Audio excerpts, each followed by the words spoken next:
మంగళవారం నాడు సాయంత్రం 4 గంటలకు చేవెళ్లలో కాంగ్రెస్ పార్టీ ఇచ్చినటువంటి గ్యారంటీల్లో భాగంగా మహిళలకు 500 రూపాయల సిలిండర్ పథకాన్ని 200 యూనిట్ల ఉచిత విద్యుత్తుకు సంబంధించిన కార్యక్రమాన్ని రేపు లాంఛనంగా మా నాయకురాలు ప్రియాంక గాంధీ గారు, గౌరవ ముఖ్యమంత్రి గారు, ఉప ముఖ్యమంత్రి గారు మంత్రులందరం కలిసి ప్రారంభిస్తూ ఉన్నాం.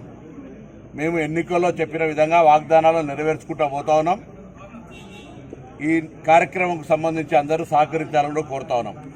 రాజకీయంగా విమర్శలు, ప్రతి విమర్శలు తప్పకుండా ప్రజాస్వామ్య పద్ధతిలో చేసుకోవాలి. కానీ మేము ఇచ్చిన 100 రోజుల హామీ కూడా పూర్తి కాకముందే ప్రేరేపితమైన మాటలు, ప్రభుత్వాలు కూలగొడతామనేటువంటి మాటలు మాట్లాడుతూ ప్రజలను కన్ఫ్యూజ్ చేసేటువంటి ప్రయత్నం చేస్తూ ఉన్నారు. ఇది మంచిది కాదు.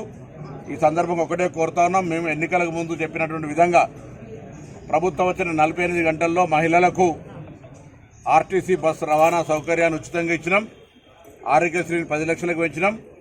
ఇలా మహిళలకు 500 రూపాయల సిలిండర్. దీంతో మహిళల లోపల ఒక పెద్ద ఉత్సాహంగా ఇప్పటికే మహిళలు బస్ ప్రయాణం వల్ల వాళ్ళ యొక్క కార్యక్రమాలను విస్తృతపరుచుకుంటా ఉన్నారు. మహిళా ప్రయాణికుల సంఖ్య కూడా పెరిగింది. వాళ్ళందరూ కూడా దేవాలయాలకు వెళ్లాల్సిన లేదా దవాఖానలకు వెళ్లాల్సిన ఎక్కడికి పోయినా కూడా మహిళలు ఈరోజు స్వేచ్ఛగా బస్సులు వినియోగించుకుంటున్నారు. ఆర్థికంగా వాళ్ళకు ఇబ్బంది నుంచి తప్పించుకుంటా ఉన్నారు. అదేవిధంగా గ్యాస్ కూడా 500 రూపాయలు సిలిండర్ అనేటువంటిది ఈరోజు వాళ్ళకి ఇవ్వడం అనేటువంటిది మేము చాలా సంతోషపడుతున్నాం. ఎన్నికల్లో చెప్పినాం అధికారంలోకి వస్తే. నేను ఎన్నికల రోజు కూడా గ్యాస్ సిలిండర్ పూజ చేసిపోతే దాన్ని ఆ రోజు కాంట్రవర్సీ చేసినారు. ఇవాళ మళ్ళీ అదే గ్యాస్ సిలిండర్ను 500 రూపాయలకు ఇస్తా ఉన్నాం మా ప్రభుత్వం. ఈరోజు ఇక్కడికి వస్తున్నటువంటి ప్రజా చైతన్య యాత్రలో వస్తున్నటువంటి బండి సంజయ్ గారిని అడుగుతా ఉన్నా, దీని రిఫండ్ 500 రూపాయలు మీరు ఇవ్వగలుగుతారా? 500, 400 సిలిండర్ 1200 వెజ్జురు, దానికి ఏం జవాబు చెప్తామని అడుగుతా ఉన్నాం. ఇవాళ ఈరోజు నియోజకవర్గానికి ఏం చేసిరో చెప్పండి. ప్రజాహిత యాత్ర పేరు ఇవాళ 5 ఏళ్ల తర్వాత తిరిగితే కాదు.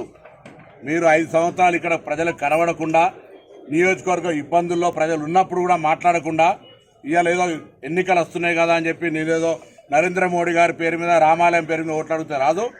నిజంగా నువ్వు ప్రజలకు ఇక్కడ ఏమైనా కష్టాల్లో, నష్టాల్లో, సుఖాల్లో అందుబాటులో ఉంటే అంబేద్కర్ గారి దగ్గర కావచ్చు, మల్లెపూ చెట్టు దగ్గర కావచ్చు, గాంధీ దగ్గర కావచ్చు, ఎక్కడెక్కడ చర్చకు సిద్ధం. కానీ అవన్నీ ఏం లేకుండా ఊరికేనే వచ్చి ఏది పడుతుంది మతపరమైన అంశాలను ప్రేరేపితం చేసి రాముని పేరు మీద, అక్షంతల పేరు మీద ఓట్లాడుకునేటువంటి మాని నిజంగా తెలంగాణకు బీజేపీ ఏం చేసింది, బండి సంజయ్ పార్లమెంట్ సభ్యులుగా ఏం చేసిందో చెప్పి ఓట్లాడమని సందర్భంగా డిమాండ్ చేస్తున్నా. ఈ పథకాల ప్రారంభోత్సవం సందర్భంగా నా తెలంగాణలో ఉన్నటువంటి అక్కా చెల్లెల మహిళలందరికీ కూడా శుభాకాంక్షలు తెలియజేస్తాను.